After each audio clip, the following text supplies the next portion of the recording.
The morning sun broke through the clouds as James stood on his porch, coffee mug in hand, looking over the fields his grandfather had plowed decades ago. 6 months had passed since he'd won his case against Karen Thompson and her fake homeowners association. 6 months of peace. The apple trees were starting to blossom, and his chickens clucked happily in their coop nearby.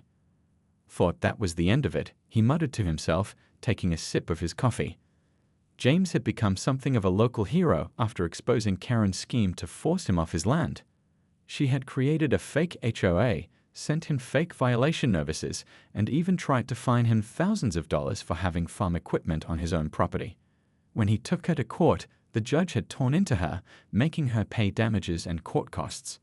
The neighbors who had been fooled into joining her fake association had come by one to apologize. Life had returned to normal. Or so he thought. James nearly spat out his coffee when he spotted unfamiliar figures at the edge of his east field.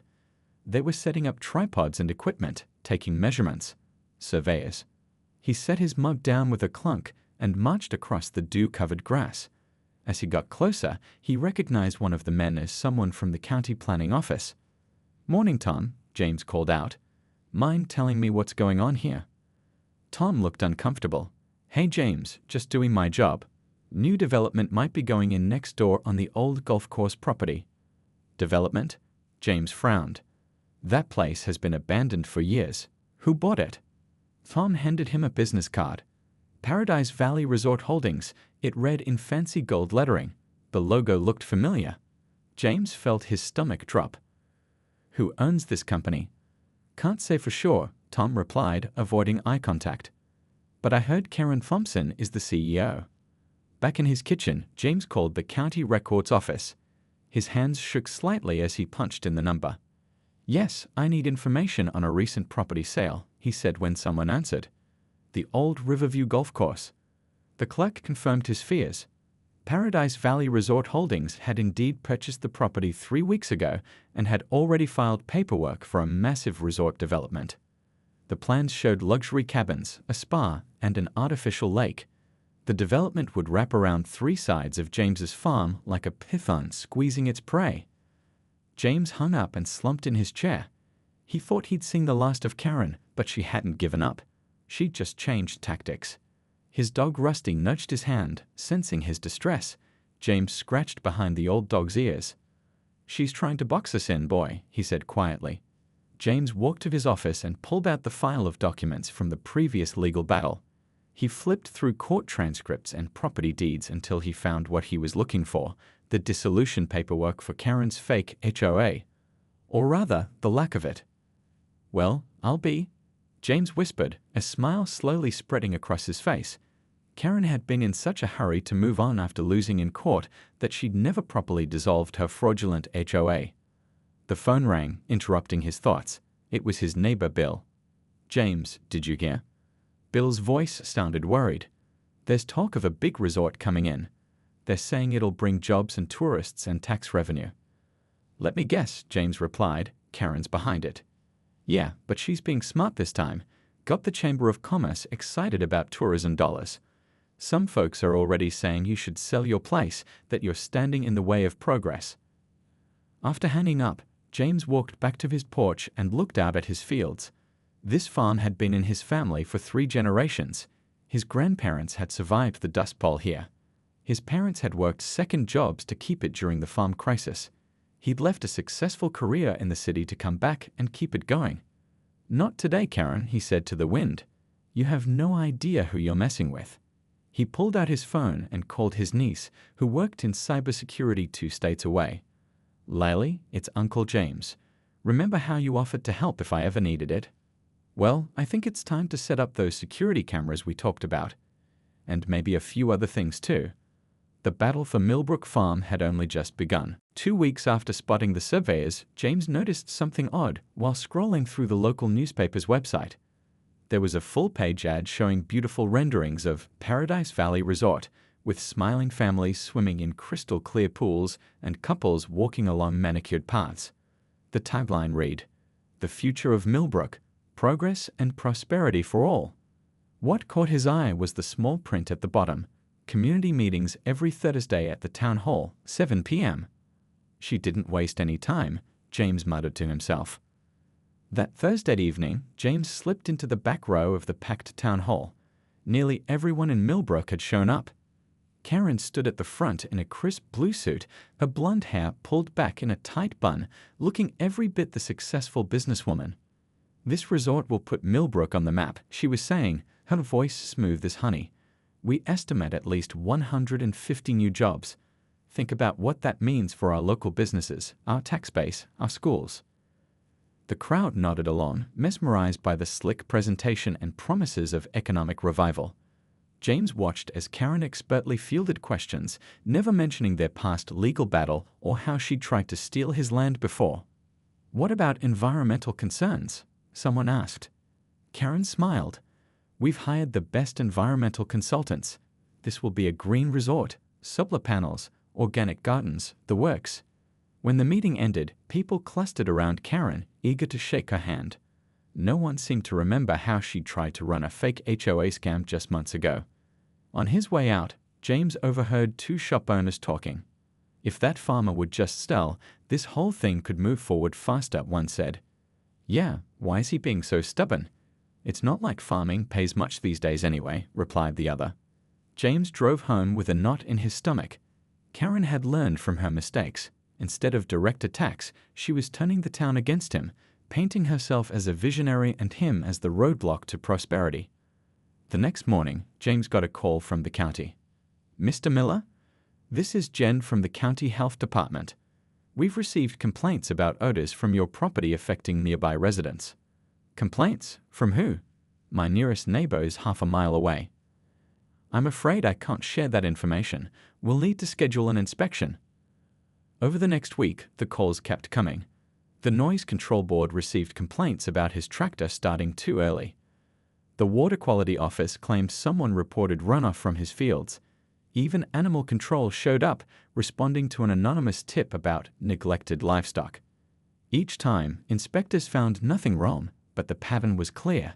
Someone was flooding county offices with bogus complaints, hoping one would stick.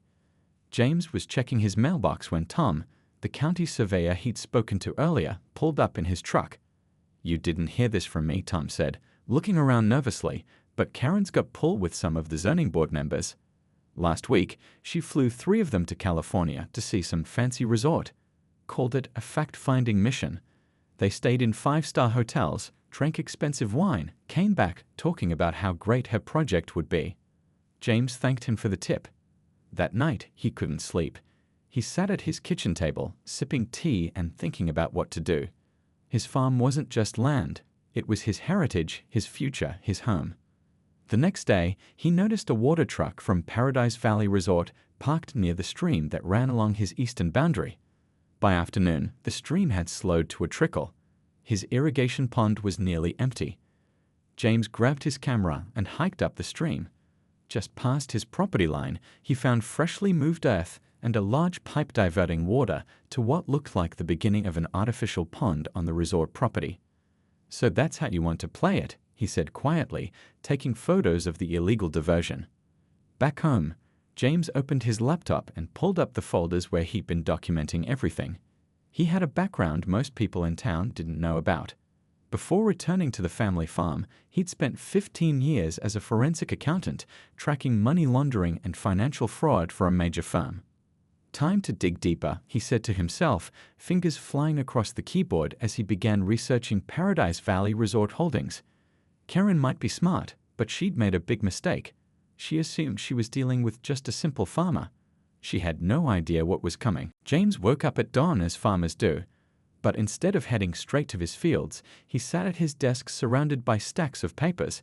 His morning coffee grew cold beside him as he flipped through county records he'd gathered over the past week. "Follow the money," he murmured to himself. It was the first rule he'd learned during his 15 years as a forensic accountant. Before returning to take over his family's farm, he tracked down financial criminals for some of the biggest companies in the country. Those skills were coming in handy now. His phone buzzed with a text from his niece Lily, "Equipment installed. Check your email for login." James smiled. Lily had driven down last weekend with high-tech security cameras that looked like ordinary birdhouses and trail markers. They'd spent the day placing them around his property, especially near the boundaries where Karen's resort development was planned. He opened his laptop and clicked the link Lily sent. His screen filled with different camera views of his property. Everything looked normal until he spotted movement near the stream. Two men in Paradise Valley Resort uniforms were back at the water diversion pipe, making it bigger.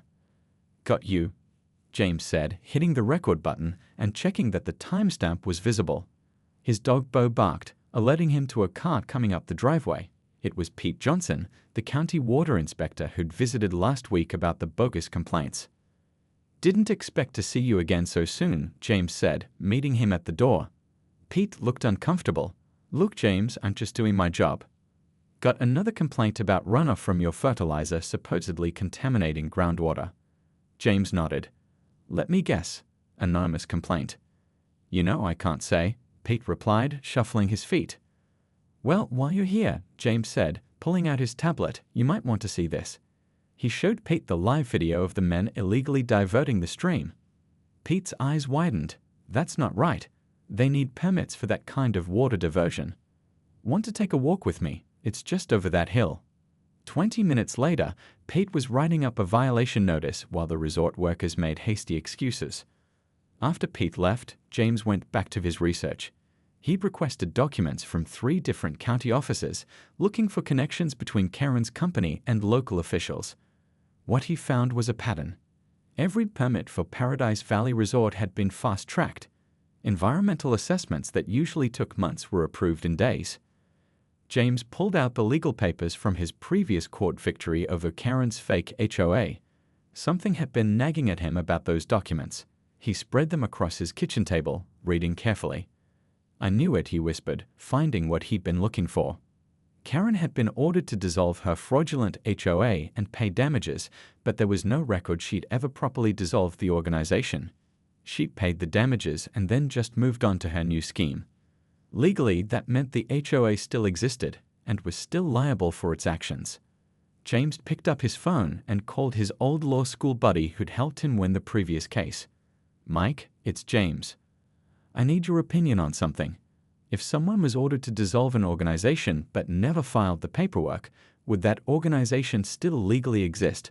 And could it still be held responsible for new damages?" He smiled as he listened to the answer. The next day, James drove to the public library in the next town over. He didn't want anyone in Millbrook seeing what he was researching. He spent hours looking through old land records that weren't digitized yet. What he found confirmed his suspicions. The land where Karen was building her resort had a complicated history. Parts of it had special agricultural protection dating back to the 1930s, development restrictions that had never been removed. On his way home, James spotted Karen's shiny white Mercedes parked outside the mayor's house. Through the front window, he could see them laughing over wine glasses.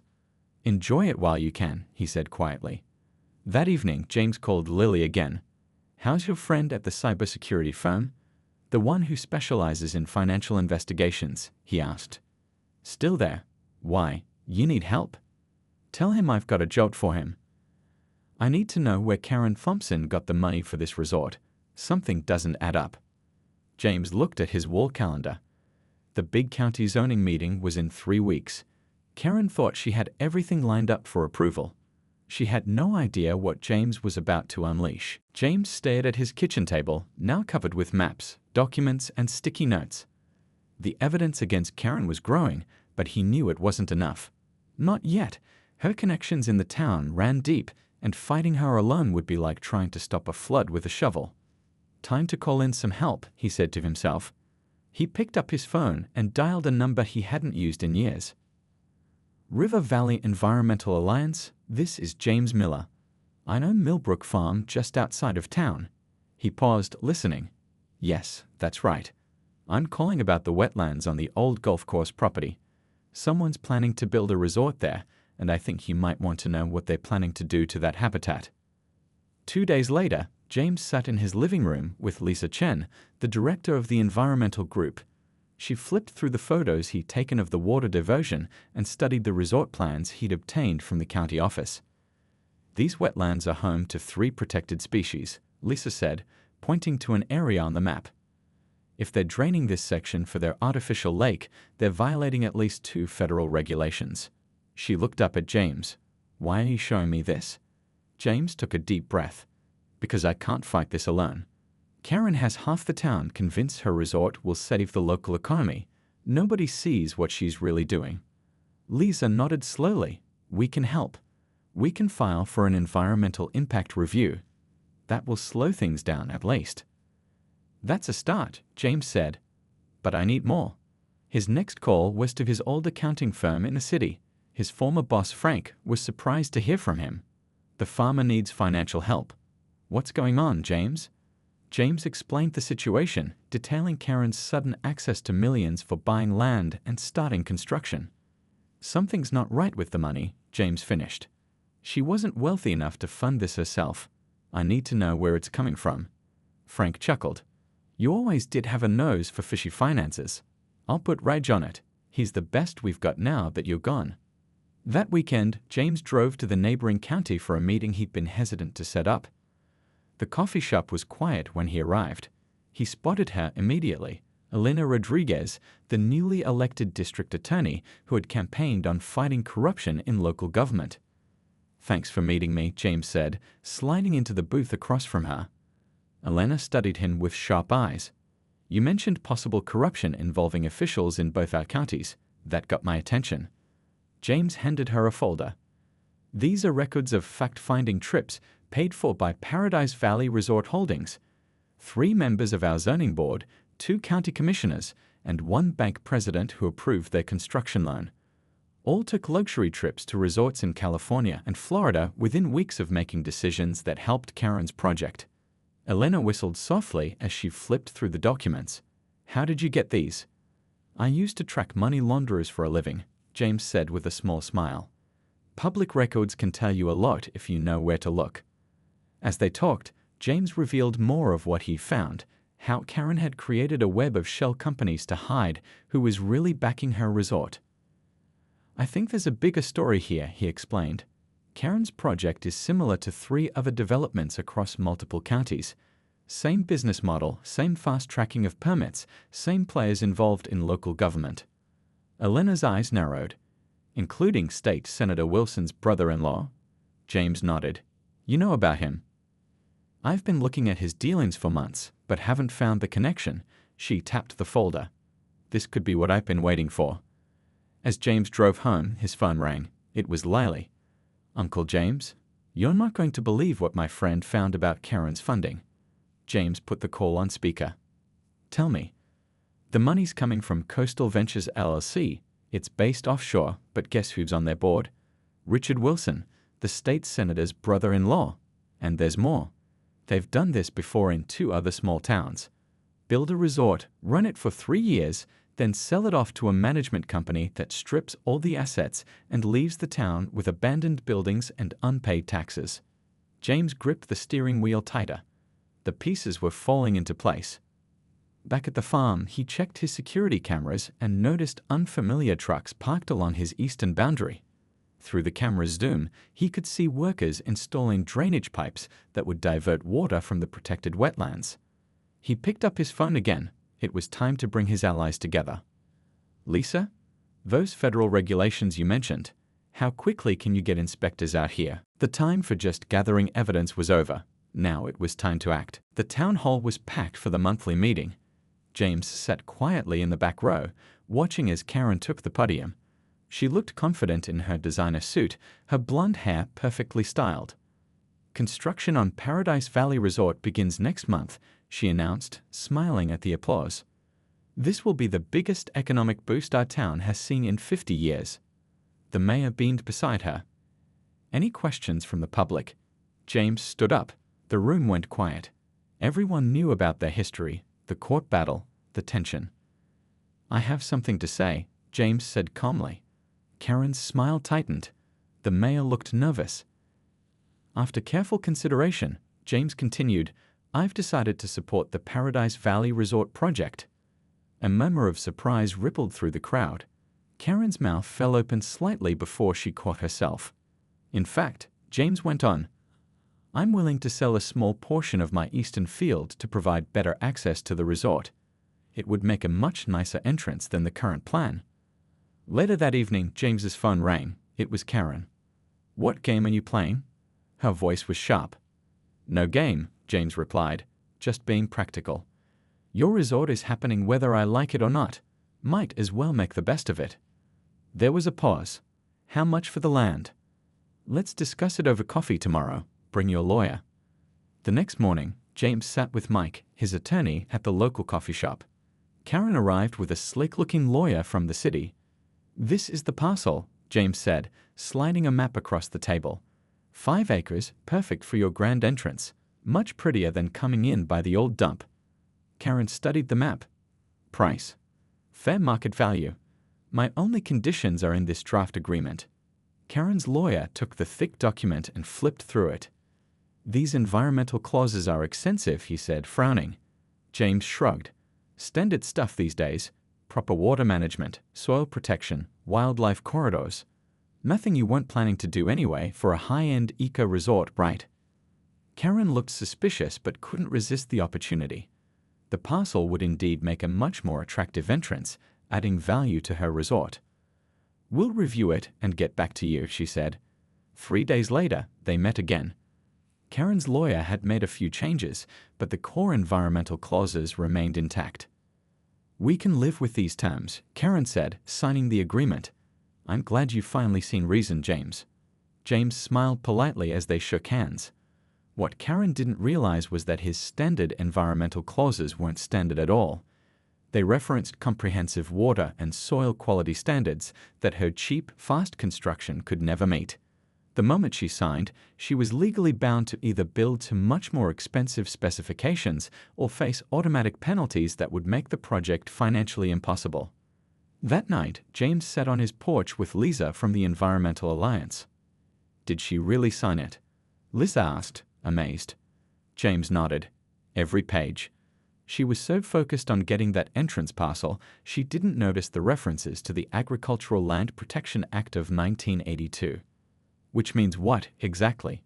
It means her entire project is now legally bound to meet soil and water standards 10 times stricter than normal construction. Standards her cut-rate contractors can't possibly meet. Lisa laughed.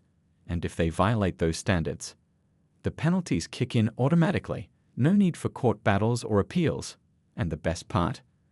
Under the Act, violations on one part of the property affect the entire development. One dirty water sample from her construction site, and her whole project gets shut down until it's fixed, at her expense." The next week, heavy equipment rolled onto the resort property. Karen had pushed her construction team to start early, afraid James might change his mind about the land sale. James watched from his porch as bulldozers began clearing land near the protected wetlands. His phone buzzed with an alert from one of his hidden monitoring stations. The first water sample results were coming in, showing elevated levels of sediment already flowing into the protected stream. He smiled as he forwarded the results to the environmental inspectors, exactly as specified in the agreement Karen had signed. "Now we wait," he said to his dog, who lay at his feet. "The trap is set." He knew Karen would push her team to work faster, cut more corners, and with every shortcut, she'd be digging herself deeper into the legal pit he'd prepared. The first penalty notice would arrive on her desk by morning. James sipped his coffee, watching the morning news. The reporter stood in front of the Paradise Valley Resort construction site, looking serious. "Construction has been temporarily halted following environmental violations," she said. "Stake inspectors found excessive sediment in nearby streams, threatening local wildlife." The camera panned to show idle bulldozers and workers standing around, looking confused. James allowed himself a small smile. The first domino had fallen. His phone rang. It was Karen. "You did this," she hissed. "Those ridiculous water standards in the contract. No normal construction project could meet them." "The standards you agreed to," James replied calmly. "Everything's right there in the paperwork you signed." "This is just a minor delay," Karen said. "We'll fix the runoff issues and be back to work in a day or two." "Good luck with that," James said before hanging up. But Karen wasn't giving up easily. By afternoon, her crews were back at work, having installed some hasty silt fencing around the construction site. James checked his monitoring equipment. The water was still testing well above the strict limits in the contract. 3 days later, James was in town getting supplies when he ran into Pete from the water department. "Heard about the stop work order," Pete said, lowering his voice. "Karen's going crazy. She's putting pressure on everyone to look the other way. Even offered my boss a consulting position with her company." "Is it working?" James asked. Pete shook his head. "Not like before. That new DA from the next county has been asking questions. Got people nervous about taking favors." That evening, James got a call from his lawyer. "Karen filed an emergency motion to invalidate your contract," Mike said. "Claims you tricked her into agreeing to impossible standards." "When's the hearing?" "That's the good news. Judge Williams got the case, and he remembered Karen from your HOA battle. He fast-tracked it for tomorrow morning under agricultural protection statutes." James smiled. Another part of his plan falling into place. Unlike regular property disputes, which could drag on for months, agricultural protection laws gave farmers expedited hearing rights to protect crops and livestock. The next morning, James sat in the courtroom as Karen's lawyer argued passionately that the contract was unfair. "Your Honor, these environmental standards are unreasonable and were hidden in technical language to deceive my client." Judge Williams peered over his glasses. "Are you suggesting your client, a real estate developer, signed a multi-million-dollar contract without proper legal review?" Karen shifted uncomfortably in her seat. When it was James's turn, his lawyer simply played a recording from their meeting at the coffee shop. "These environmental clauses are extensive," Karen's lawyer had said. "Standard stuff these days," James had replied. "Nothing you weren't planning to do anyway for a high-end eco-resort, right?" The judge denied Karen's motion on the spot. Outside the courthouse, a news van was waiting. But they weren't there for the contract dispute. A reporter approached Karen with a microphone. "Ms. Thompson, can you comment on the allegations that members of the zoning board received improper benefits from your company?" Karen's face went pale. "No comment," she said, hurrying to her car. James watched from the courthouse steps as Elena, the district attorney, gave a statement to reporters. "Our office is investigating reports of corruption involving the Paradise Valley Resort project. 3 officials have been subpoenaed regarding all expenses paid trips they received prior to voting on permits for the development." That afternoon, James's niece Lily called. "Uncle James, it's happening." The financial investigation hit the news. James turned on his TV to see a business reporter standing in front of a Wall Street sign. Coastal Ventures, the primary investor in several resort developments across 3 states, is under federal investigation for financial irregularities. Trading of related stocks has been suspended as prosecutors look into allegations of money laundering and investor fraud. Within hours, James watched through his security cameras as 2 men in suits posted notices on the construction equipment at the resort site. Work was being halted indefinitely. His phone buzzed with a text from Lisa at the Environmental Alliance. "EPA just ordered complete shutdown based on wetlands violation. They found endangered species habitat destruction. This is bigger than we thought." That evening, James drove by the resort property. The construction equipment stood silent. A single security guard remained, looking bored. As he turned to head home, he spotted Karen's Mercedes parked outside the mayor's house. Through the window, he could see them arguing, the mayor's face red with anger as he pointed at a newspaper headline. The House of Cards was collapsing faster than even James had expected. 6 months after the collapse of Paradise Valley Resort, James stood at the edge of his farm looking across what had once been the battleground. The half-built resort structures were gone, the land slowly healing under the care of restoration experts. The town had changed in ways no one expected. Karen was gone. Last he'd heard, she was awaiting trial on multiple charges of fraud, bribery, and environmental violations. Her assets had been frozen, and the resort property had been seized and sold at auction. James's phone rang. It was Lisa from the Environmental Alliance. "Just got the final count from the bank," she said excitedly. "We hit our goal. The Community Land Trust has enough funding to make the purchase." James smiled.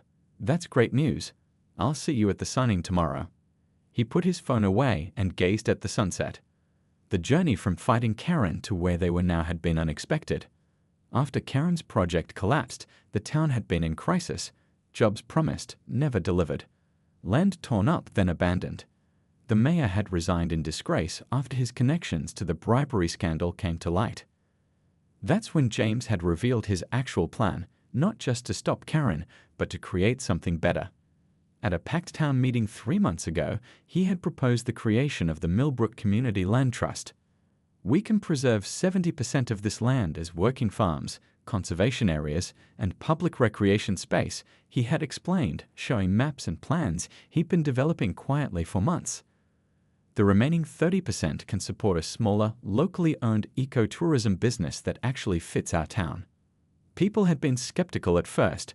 Where would the money come from? Who would run it? That's when Elena, the district attorney, had stepped forward. The court has ordered the sale of Karen's properties. This community should decide what happens to that land, not some outside investor.